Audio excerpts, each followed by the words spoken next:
Using filter, you can mix and match the criterias and find out the images that you want. But there is a smarter way to save your preferences for finding the images, and that is Smart Collection.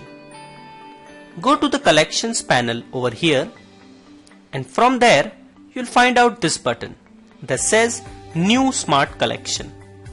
Just click on that and a pop-up like this will open up. The first is the source in which it will look for the images, that is sample pictures, and this is the quiet thing that we want. Now this second is criteria. From here you can select from these criterias. These are much of the criterias that we have seen in filters, just like the file name, date created, modified, file size, etc. From here, let's select rating. This option is for equal, does not equal, less than, and all the sorts of things.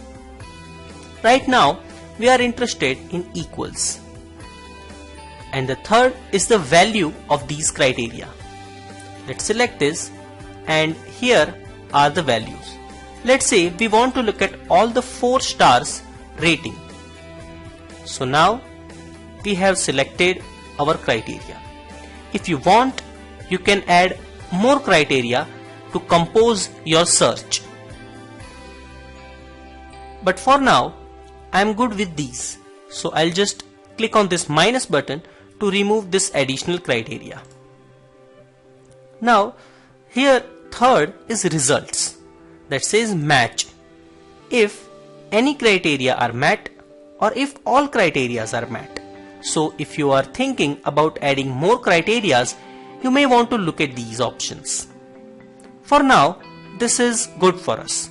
So let's click on the save button, and it will filter all the images that have 4-star rating and give us a space to write the name of our smart filter or this smart collection.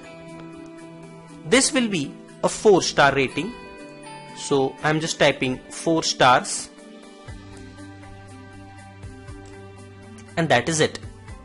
So whenever I click on this 4-star, it will show all the images that have got 4 stars. Now let's go back, and here are all my images. Let's say I like this image very much and I want to add 4-star to it. So I'll press Ctrl 4 from my keyboard to apply 4-star to this image. Now if I go back to 4 stars, you can see the image appears over here. If I go back and choose this image to apply 4-star as well, I'll just press Ctrl and 4 to apply 4-star to this image, and when I go back to 4-star smart collection, that is added. So in this way, you will be able to create smart collections and save it so that you can use the filters later on.